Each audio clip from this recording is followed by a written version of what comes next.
প্রশ্ন করেছেন একজনে যে জনসচেতনতামূলক আন্দোলনের কাজ হলো জনসচেতনতা সৃষ্টি করা, কিন্তু হিজবুত তৌহিদ কি শুধুই জনসচেতনতামূলক আন্দোলন নাকি এর কোনো রাজনৈতিক উচ্চাবিলাস আছে? বর্তমানে যে রাজনীতি চলছে, আমরা কিন্তু আবার বলছি, কিন্তু প্রচলিত রাজনীতি, এই প্রচলিত রাজনীতি কোথা থেকে আসলো? আমাদের প্রস্তাবিত রাষ্ট্র ব্যবস্থার বইয়ে বিষয়টা নিয়ে আমরা একটা চ্যাপ্টার আলাদা উল্লেখ করেছি। আমাদের দেশে যারা রাজনীতি করছেন, আপনারা জানেন যে এই রাজনীতির একটা ওরিয়েন্টেশন আছে, একটা লক্ষ্য আছে, সেটা হলো ক্ষমতা দখল করা, ক্ষমতায় যাওয়া, ক্ষমতা পাওয়ার প্র্যাকটিস করা, পাওয়ার এক্সারসাইজ করা, পাওয়ার কন্ট্রোল করা। এজন্য যেই কোনো মূল্যে তারা ক্ষমতায় যেতে চাইবে।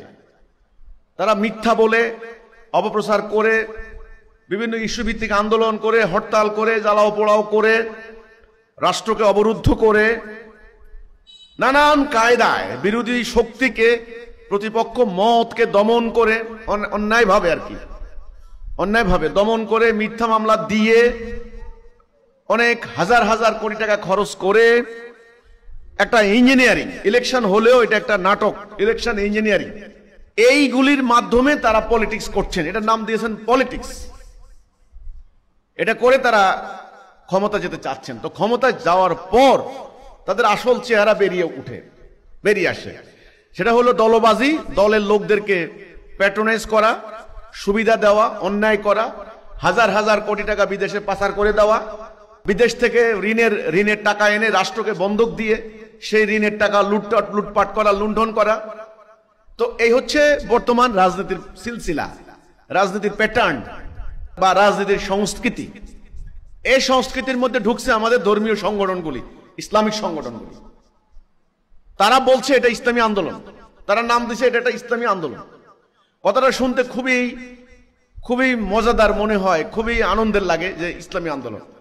কেউ যদি বলে যে এটা আপনারা রাজনীতি করছেন, ধর্মকে ব্যবহার করছেন, বলছেন না, আমরা ইসলামী আন্দোলন করি। নবী করিম সাল্লাল্লাহু আলাইহি ওয়াসাল্লাম ইসলামী আন্দোলন করেছেন। ইসলামী আন্দোলন, এটার নাম ইসলামিক মুভমেন্ট। ইসলামী আন্দোলন করা ফরজ। এবার কোরআনের কিছু আয়াত তারা সামনে এনে হাজির করে, কারণ যে কোনো কাজে দেখবেন যে আয়াত কিন্তু অভাব নেই। অপব্যাখ্যা, ভুল ব্যাখ্যা, উদ্দেশ্যমূলক ব্যাখ্যা দিলে যে কোনো আয়াতে আপনি সেট করে দিতে পারেন। আল্লাহ কোরআনে বলছেন আনাকিমুদ্দিন, দিন কায়েম করো। তো আমরা দিন কায়েমের জন্য আন্দোলন করছি। তো এটার নাম হলো ইসলামিক আন্দোলন। এখানে একটা ভাওতাবাজি আছে বিশাল, একটা শুভঙ্করের ফাঁকি আছে। সাধারণ মানুষ কিন্তু বিষয়টা বুঝতে পারছেন না।